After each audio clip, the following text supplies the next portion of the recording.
อยู่ๆก็เสียงร้องไห้หมอมาเฮ็ดให้ลุงยอดเงินหมอผีแก้แขนก้อนหนึ่งกึดกำเหลววายเสกะเหตุการณ์มาเยามาคำว่าดึกเดเมื่อเฮินลุงยอดเงินไปกว่าซ้อนเสียงจังกาหันเพลงไม่ดีหนึ่ง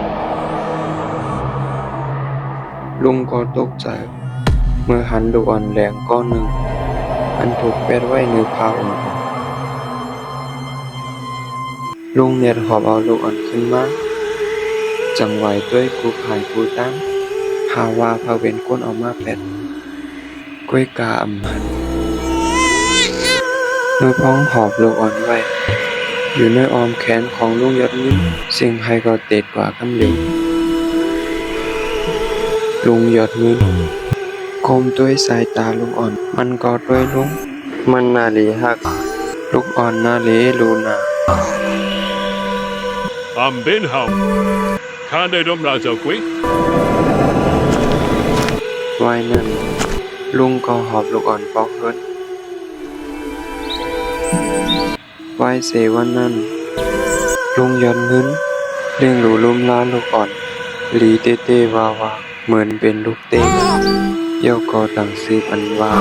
สายหารข้าวยามป้นกว่าหึงต่างๆใจหันมาเลี้ยวเป็นลูกอ่อนเงินห้องรถเฮ็ดให้ลุงยอดเงินหุบพาอยู่ต่างๆคุยกาเฮ็ดให้ลุงยอดเงินหอบผีแก้แขนโดยออกว่าลูกอ่อนก็ในจะล้วนธรรมตาไล่มาอยู่จอมเขาเป็นรองดี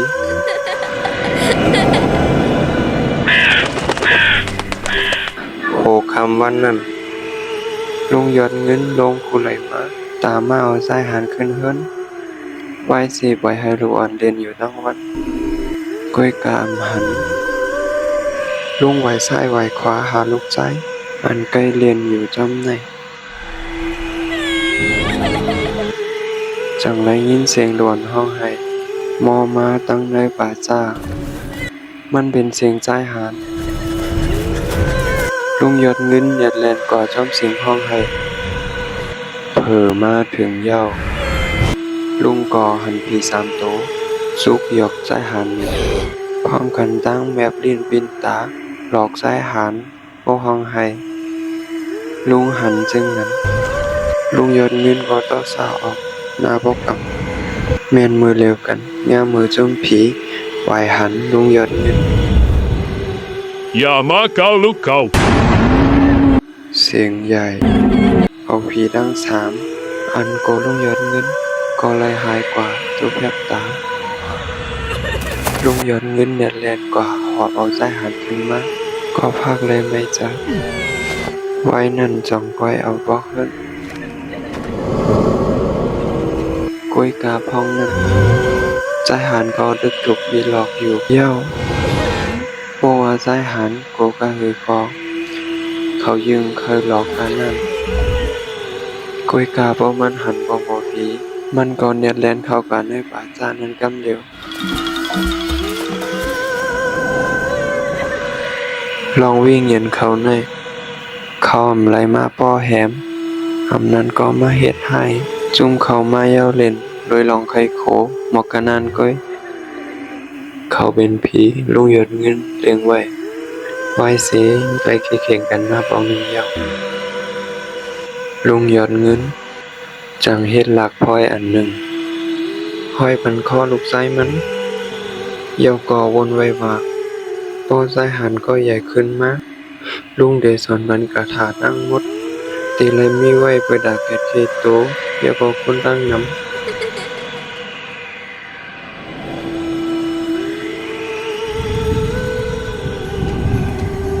เงารับสิ่งคำเลือนลับ ได้ยินเสียงซ้ำมีสายลมเย็นๆมีเสียงสุดมุนหลังมองมาที่เฮือนลุงยอดเงินนั่นก็เป็นเสียงใจหางตึกสอนอกาถาดีปอมันอยู่ๆก็เสียงใจหันเบาลงตั้งไว้น้อยลุงยอดเงินตั้งใจเพิ่ม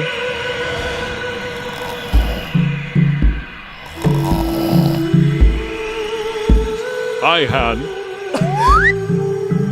โอป้อตกใจหมด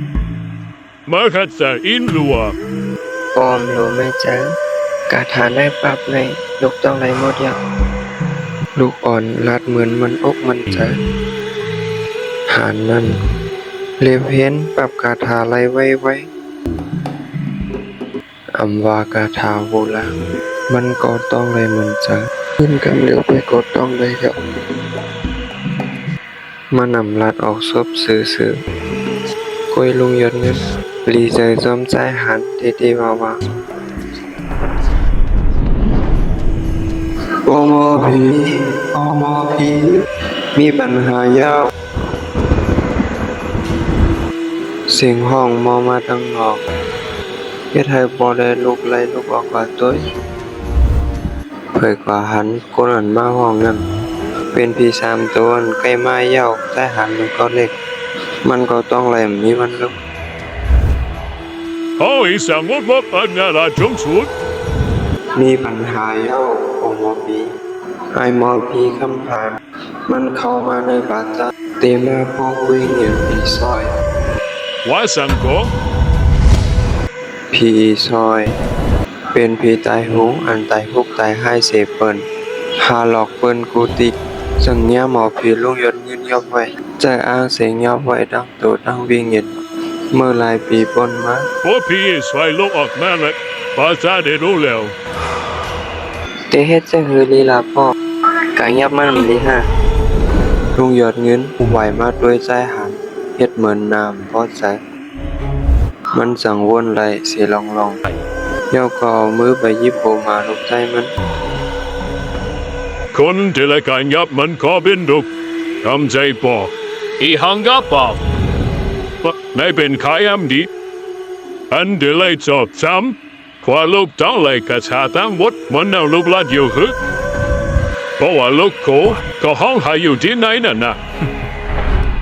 ลุงยอดเงินลาลูกซ้ายจอมเลยหน้าตาเหมือนถังเหล็กลุงก็ฮู้หลีว่าใจหันนั่นอำยามใส่กระถางยับผีเตเสพอกคำว่าเป็นหมอผีก็เลยก็เย้าอำยามต่อสู้มาข้ามไลโกปอเปิดด้วยเลยข้าเด็กก็ยับหมอผีคำปั้นก้อยใจหันตอบเสียงแข็งๆสิจังก็เอาเครื่องยับผีออกมาในตั้งข่าวกาและปีพีพองนานซุ่มผีดังสามก็ในดังซ้ายหันกว่าสู้ปาซาผาดกว่าในสายตาลุงยศขึ้นอันจอมตัวหลังลูกใจมันอยู่ปูปอกลุงก็ฮู้อยู่ว่าใจหันเดลัยแค่เคียงกันตั้งปูแก้แขนกึดกำเร็วนะ พอเป็นโรคและยศเงินก็เฮ็ดให้มัน